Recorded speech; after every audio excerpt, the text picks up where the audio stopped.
he pulls out, I kid you not, a dead This is me, and this is me at church camp.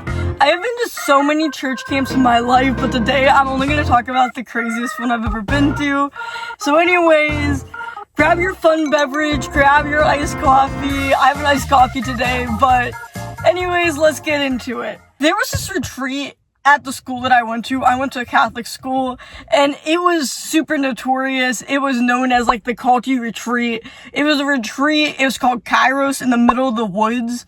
So everybody would talk about it, and people would come back like super religious from this retreat. So I was a junior in high school whenever I went on this retreat, and I was like, I kind of want to go on this. Like, I just want to experience whatever this is, because so many people talked about it. So on the morning of this Friday, we all got in a bus and we went to Ohio to this place, which I swear to God, it's a real place called Catholic Family Land. We all got off the bus, we got random room assignments, and luckily I got a room assignment with a girl that I became really good friends with today from this retreat. We all hear like these talks, and the farther the week went on, the more personal these talks went. I don't even want to say what they are, just because they're definitely kind of private to people who went on the retreat, and I'm not going to really share that in case anybody I know is watching. But people would share like super personal stuff with these talks.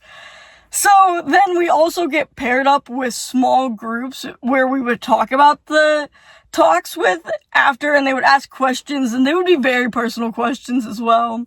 I have nothing against the small groups. I think that was definitely the best part of the retreat, where I think people do have a lot of issues that they don't talk about. So I'm all for that. That was definitely a good part of the retreat. That night, what happened was, I think it was that night, it might have been the night after, I might be getting myself confused here, but they had an adoration, which is basically at like Christian camps. I don't know if they have at like Christian camps if they have this, but I do know there's like a cry night at most church camps I've been to, and adoration was that for a lot of my camps.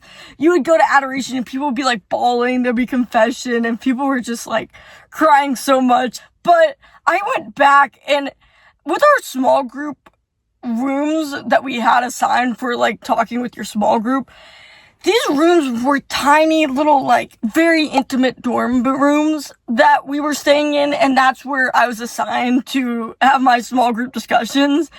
I got back first, and then the teacher that was assigned to my group also got back first, and I feel like things like this is where the church catches a case, because why would they have that where, like, you're just sitting alone in a room with your teacher? I feel like that usually is where the church catches a case. Obviously nothing happened, because my teacher, he was a super nice guy, and it wasn't too awkward really. I mean, it was a little weird because you're just sitting in this like really intimate bedroom with one of your teachers, and it's like, oh, that's like kind of weird, you know, but nothing happened. It wasn't like too bad. So anyways, then, you know, you talk about that with your small group. And then you go on to the next day, same thing, the talks, like the really, really personal talks from people that are like students and teachers and everything. People were like really telling you about their life. And then from there, that night, I forget where we were coming from, but it was really dark, and like the students, nobody's supposed to talk. It's like there's like candles lining the hallway of Catholic Family Land, and they lead us into the main room where we would have like the big discussions and like the big talks. And I remember I walk into this room, and the first thing the teacher of my small group said to me, he was like, "Leah," and everybody turns to me, and I was like, what? I guess I was the first person to read these letters too. They had like these family letters written by your parents that your teacher would read to you. And so people were like sobbing at this retreat from these letters.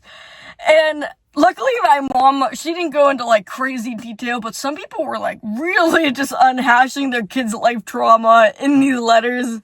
The next day was our last day where we had to go home. And so this is the craziest part of this entire story that I'm going to tell you guys. So they're rushing us. They're saying, guys, like, we gotta go. You know, we're running late. And luckily I was roomed with a girl that I was friends with, and she was saying how they do this every year. And so she also told me ahead of time that you were gonna need to write a speech. So I kind of just had something a little prepared. I didn't know where I was gonna have to read this from. But anyways, so we have breakfast, and then they take us outside of the bus, and they're like, for all the marbles, we're gonna do this last small group Olympic game, you know. So we all get paired up in our small groups. And so we just played the game Nuke 'em with a volleyball. It wasn't too bad at first, you know.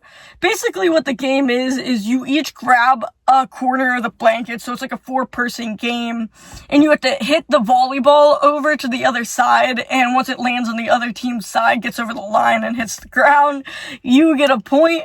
So we're playing that. It's pretty tame. And then, okay guys, and then my principal comes out with a bucket, okay? And he pulls out, I kid you not, a dead squid. I guess he went to a fish market and he got a dead squid, and he says, because God gave you all the dominions over all the creatures of the earth, we're gonna play with this squid. I was like, oh, me and my friend just looked at each other. It was the wildest thing, most culty thing I've ever done in my entire life. So, and then he places it on our blanket, and you're supposed to like hit the squid over, and when the squid hit the ground, that's when you got a point. And it was insane, guys. Like, me and my friend just looked at each other, and I remember the squid hit the one guy in the face, and it went in his mouth. Like, it went in his mouth. And his group won, which I guess he deserved to win at this game. So anyways, that was not actually the last thing that we did, because then we had to go back to the school, and we parked by the chapel, and we went in through the back of the school, and you come in and everybody's families are there. So apparently you're supposed to read what you wrote in your journal to your parents and everybody there, and say what you took away from the retreat in front of everybody on the retreat, like 40 or 50 people, and then all of their parents. So times like 3, the people that were on the retreat. And so I didn't go into that much detail, because I was like, no, like, people don't need to know about my personal life. But I feel so bad for people who are scared of speaking in public, because that is traumatizing to have to do that. Anyways, so that is my experience on this retreat, and a little bit of an update here, because I think it's important to say, they did do away with the dead squid because they couldn't get people to go on this retreat. So, luckily they got rid of that, and that's just not something that they do anymore. But yeah, that is my experience. Tell me if you guys want me to talk about any more of the church camps that I've been to, because guys, I could do a 27-minute video on this. So anyways, thank you guys so much for watching. Tell me if you guys want some more story times down below, and yeah, thank you so much.